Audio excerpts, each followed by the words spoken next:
Masterclass on 123 Pay Future of Conversation Payment is here. So now let me invite our speakers for this presentation. Everybody welcome on stage Himit Parekh, Senior Lead Product Performance, UPI, National Payments Corporation of India. Along with him, Dinakaran Ravi, in charge UPI Design and Development, NPCI. Here we have them. Can we have a little louder round of applause? Thank you very, very much. Over to you, speakers. Thank you. Hello. Working. Good evening, all. Yeah, hi. Good evening, everyone. So, as we are doing something different now.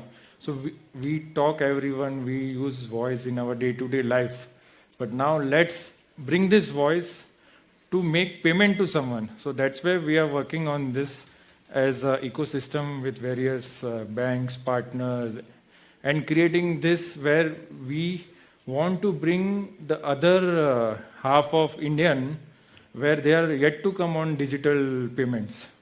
So let's divide this discussion into two parts. So first we would like to give you some basic background that what is voice payment, how it is working, and then we'll do a live demo over here and see how it does transaction in real time on voice.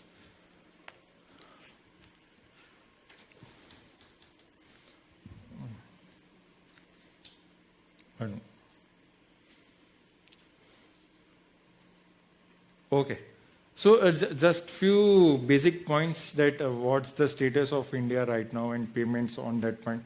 So we say that it's a digital payments and UPI payments are growing month on month.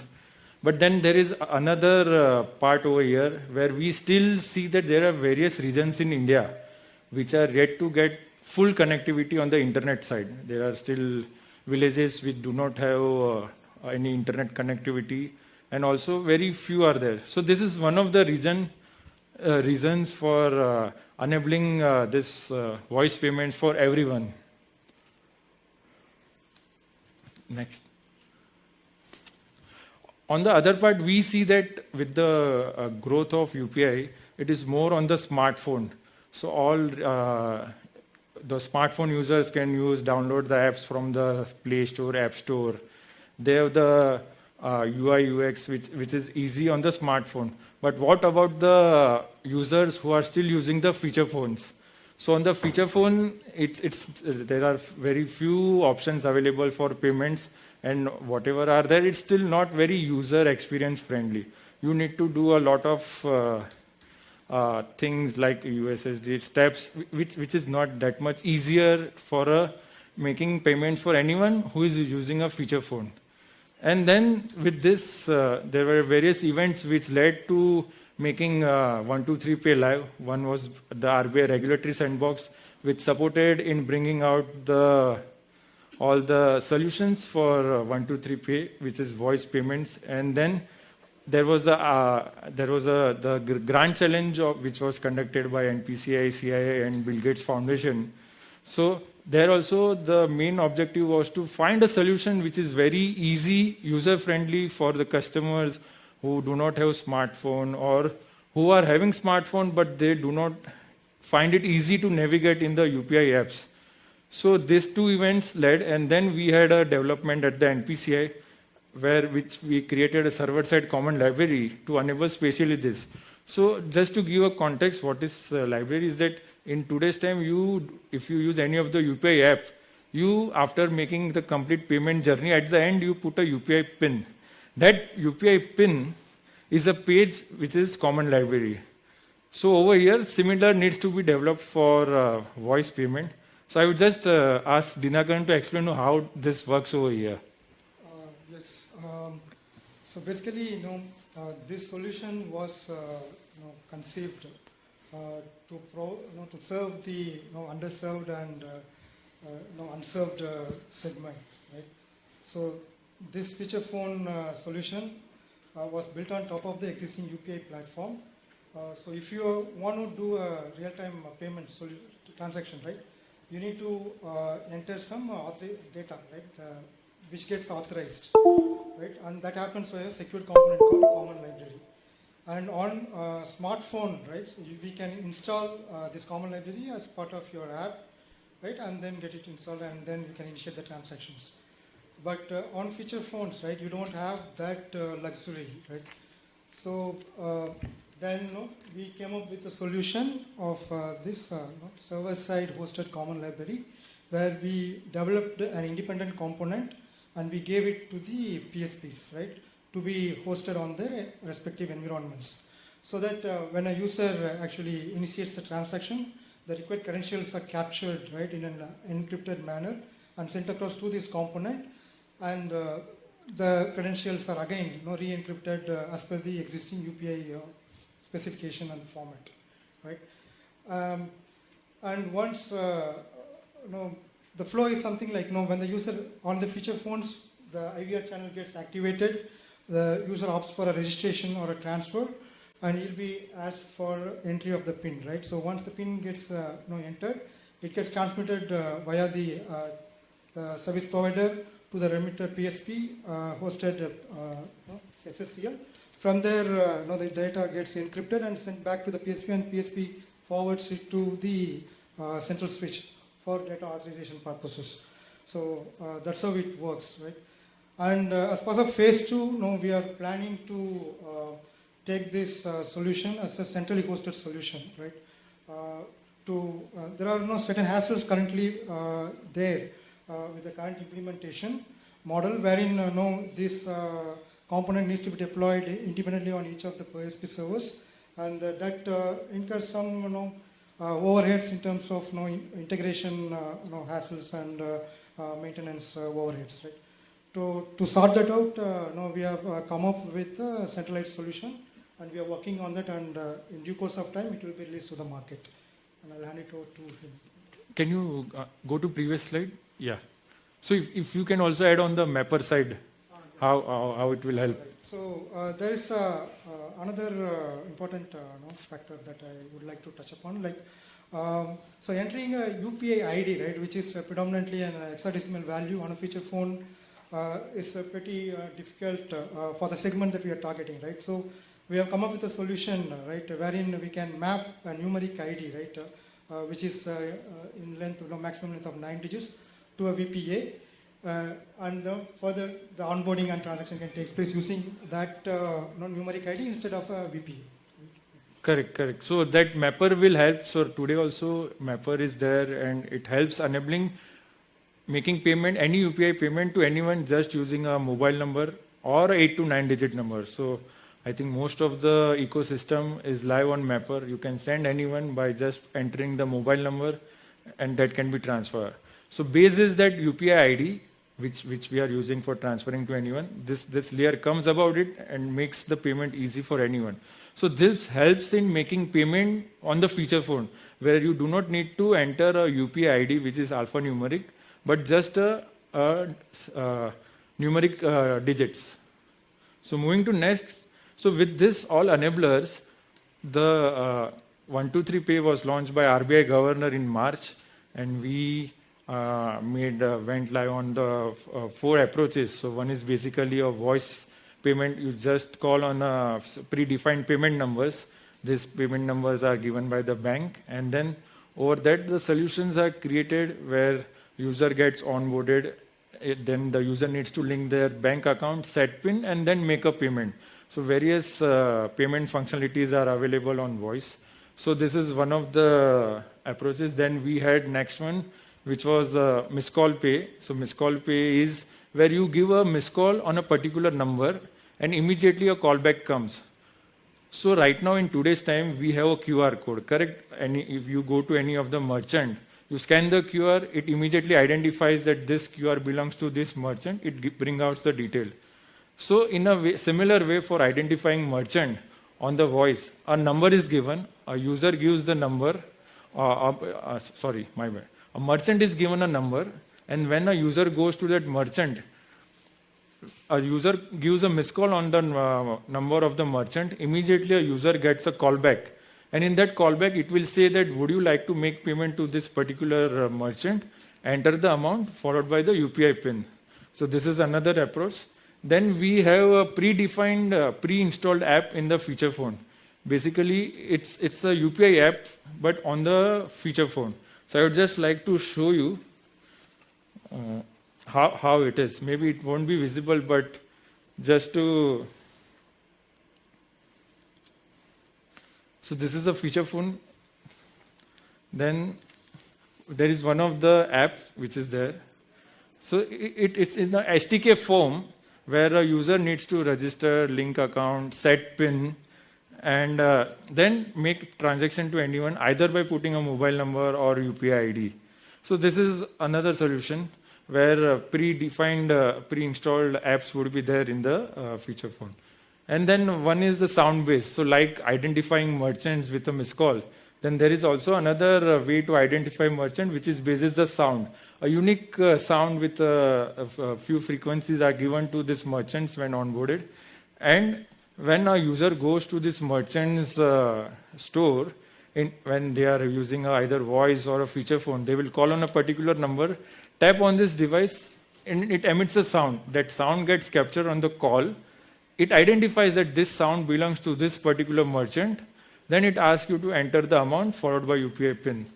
So these are the approaches which has been live. They are doing good now. We have now more than 1.3 lakh users doing transactions on this. And various use cases are there. So we'll take you through these use cases. Moving to next slide. So this, as we know that English is the major thing when using the apps on the smartphone. But when it comes to voice, you would like to interact in your own regional language. It becomes easier, right? When you converse with anyone, if there is some familiarity in the language you speak.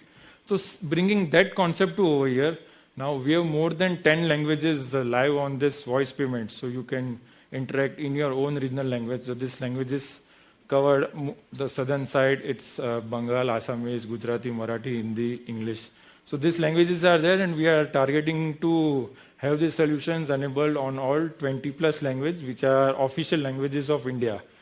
So this is helping us to onboard more users, more on the rural side where they are not much conversing in English or Hindi, but this helps them.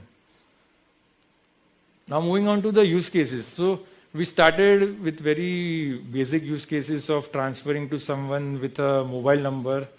And then we started adding a few use cases like you can book a LPG payment. Then we brought in the FASTag. So now anyone who is traveling and they don't want to see the phone and drive, so they can just call on this number, enter the car number or a mobile number, and then the FASTag details get fetched, and then the amount you want to load with, you can make that payment. And then you can do electricity payment. So this is a new category which has been made live. More than 70 plus electricity billers of India, which are live on BBPS. Now you can make payment to them. So it can be starting with MSCB, Tata Power, Adani, all these electricity billers are there. Then we have pipe gas bills. So basically, we are enabling all the utility bill payments which are a day-to-day transaction for any of the user. And with this, on the voice, it becomes easier that you call, you identify the service or the utility where you want to make payment, and then by validating, that can be done. Now, two more use cases which we are working is that it's already in testing and in CUG is that getting this EMI recollection on call. So we have been discussing with various MFIs, and we find one problem or challenge we can say is that collecting this EMI on the regional side, it becomes difficult. So here what will happen, this MFIs will have their own number. So in that number, either the customer can call and make a payment, or as a reminder, SMS which goes as an outstanding that by this due date, you need to pay this outstanding. So instead of that, a call can also go. In that call, the payment can be done. And then one use case which is interesting, we see that cash on delivery is one of the use case. So there are various channels and various legs which comes when an item gets delivered from an e-commerce business. So at that end, when the agent comes to the home to deliver the goods, at that time a SMS comes, the user needs to give a OTP. So if that OTP gets converted to a call, then directly the payment can go to the business, and that like can be reduced of handling the cash. So this all use cases are there, and then new use cases which we are working on that will be coming out soon. So this is the story till now, and now I think it's a time we'll do some live demo. If someone wants to volunteer for this, or if you want, I will do a live demo and transfer anyone over here. Anyone? Yeah. Yeah. Sure. So you can call on these numbers. We don't have to transfer back to you, right? No worries. This number first. 080-4516-3666. It's phone agnostic. You can switch off the internet and you can call. Wow. Yeah.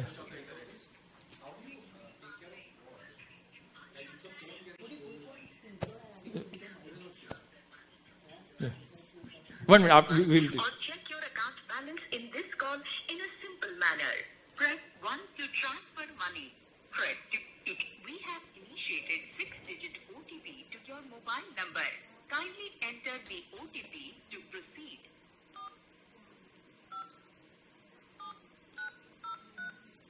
For send money using mobile number, press 1. Please enter the 10-digit mobile number of the person you want. So if you want to transfer anyone over here, we can see a live validation. No worries. Okay. 77-109-000-81.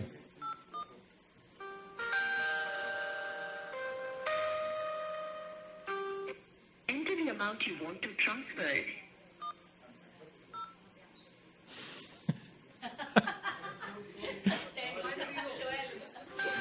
We have initiated 6-digit OTP to your mobile number. Kindly enter the OTP. You are transferring 10 rupees to Parekh Himit Hitendra. So it confirmed me as a beneficiary and amount. So now it will ask to enter UPI PIN. Bank. Account ending with 5684. Yeah, you need to enter UPI PIN.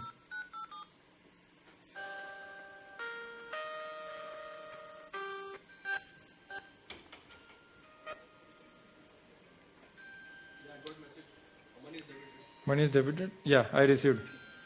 HDFC. Sure.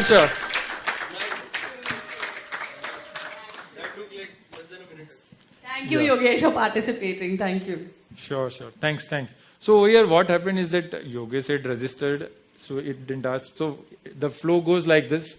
When you call on this, it will ask you for what are the features and functionalities available for these payments. And then it checks whether the user has been registered. If not, it does one-time registration where you need to link your bank account by speaking the name of the bank. And then it asks you to check, set the UPI PIN. If you are very new to UPI ecosystem, if you are already linked somewhere, then no worries.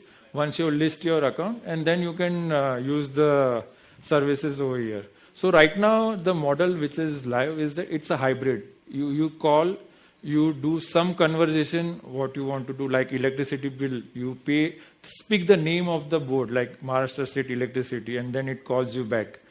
And then you enter the amount followed by entering the PIN. So it's hybrid that you speak the voice and also input on the keypad. But we are going to a model where it would be complete conversational, and at the end only you need to enter the PIN using the keypad. That is because you cannot speak your PIN in public, correct?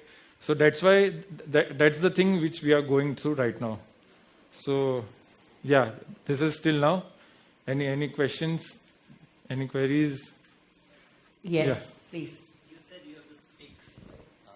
So when we have to speak, India has mainly 15 languages and there are multiple dialects. Right? Correct. So do you face the dialect challenges here?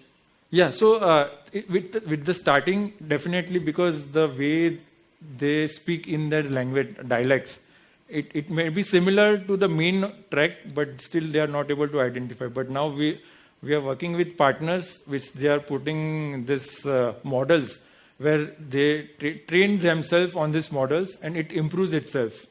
So it gets on improving on this machine learning type. Yeah. Yeah. So UPI Lite was launched recently, right? Correct. When are you planning to integrate that? Because I think the ticket size is going to be low for a feature phone kind of user, right? So any plans on that integration now? So it's interesting. So what I would say is this is voice is not only feature phone, correct? It's a voice. And we have limit which is equivalent to your UPI. And for right now, it's 5,000 per transaction, but per day you can go to your UPI limit. So Lite is just now launched. So let it grow, let it mature on the smartphone. And let's see, and then bring it to over here because it's the device and voice. It requires some type of maturing on the smartphone. Thanks. Yeah. Usually on other UPI apps, we tend to pay some frequently used billers for frequently used Correct. phone numbers. Favorites. So Yeah. how do we enable that on? So right now it's not there. We are working on it to bring favorites and also your auto pay. So once you make any payment to utility, then the trackering will also happen on this voice itself. The category which you are talking about, I think more than favorite, if we'll enable this recurring payments for the monthly, the monthly, those merchants, I think that will help. Because in feature phones, setting up those favorites will be little difficult. Also from the definitely. So I think 2-3 things. Yes. One more question I have, Himit. So while you were saying this, can we also scan from the feature phone? So I had kept that for the last trick. Okay. So no worries. So I wanted to present this. It's a special thing for the people who are present over here. So new thing which our partners are working is that till now the feature you can scan your QR from your smartphone, but now there is a thing where we are working on this where you can scan a QR from a smartphone. So if any one of you have a QR, UPI QR, you can bring it over here. Let's see if it scans or not. Any of your UPI QR.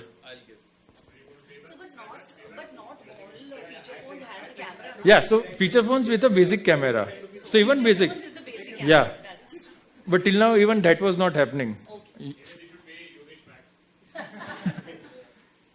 Anyone with a QR? Or I open my QR? Yeah. Can you bring Rahul?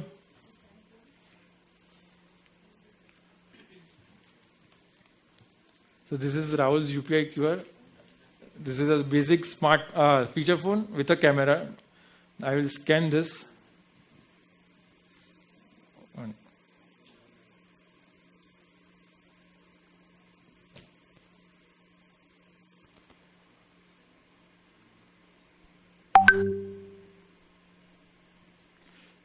So it took time, but it got the UPI ID which is associated with this QR. So it says Rahul Solanki 06@OK HDFC Bank. So this is a WIP, but it's a special thing for the people present over here. It's not yet gone out to the world. Woo!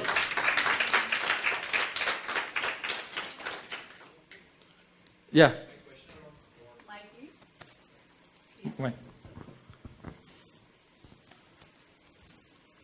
How have you addressed fraud, the use case for fraud in this case? Because these smartphones are equipped with a lot of security measures, whereas feature phones are typically not, and the user segment on the feature phone side is also not that savvy. Correct. So how do you address fraud? Because this seems, if I get control of the phone, it may be possible. So I'm sure you addressed it, which is Yeah, sure. So, and also the call back, it didn't open this Pandora's box when the merchant callbacks can be duped, like somebody, fakes it or whatever. I don't know. Got it. I got your point. So two things. So over here, definitely it's a new thing and it's on the voice and even low-end devices are working. But this works on the railroads of UPI. So all the basic rules and checks are in place which are of ERFRM, and on that we have put additional checks of limiting the transaction limit to right now per transaction. Per day it goes, but per limit is limiting, and we are working that. We are observing things whether any such irregular transactions are happening or not. So that's one thing, and on the other part I missed. Other was no. Merchant side on the missed call page. So on the missed call side, it's you give missed call for each different merchant, but callback will be from a central number. So it will be only one number, and that would awareness around that would be created, that you will receive callback only from this number, then only you enter. And we are trying to get a number which would be a payments number. We are working on it. Let's see. It's very early, but that if we can create a number series which is only for payment, that will help us out. So right now it would be a central number only. It not be multiple numbers from where a callback would be coming. Just to add to Himit's point, right? You said if the device gets stolen, okay, there is the second factor of authorization we have, which is the user PIN. So without the PIN, no, the transaction couldn't be getting authorized. No, I'm just saying from the segment who uses feature phones, like my mother, she gets a call, she's more likely to disclose these things over a feature phone than a smartphone, because smartphone, it's generally difficult for senior citizens, etc., with these security features like thumb impressions and stuff. Correct. So maybe Yeah. something to ponder on. I'm sure you built in your safeguards, but like. So all the rules of UPI which are there on smartphone applicable. I are understand applicable. that. All are two-factor authentication transactions. Yeah, got it. Thanks. All right, any more questions? I really liked this last session, was really interactive one.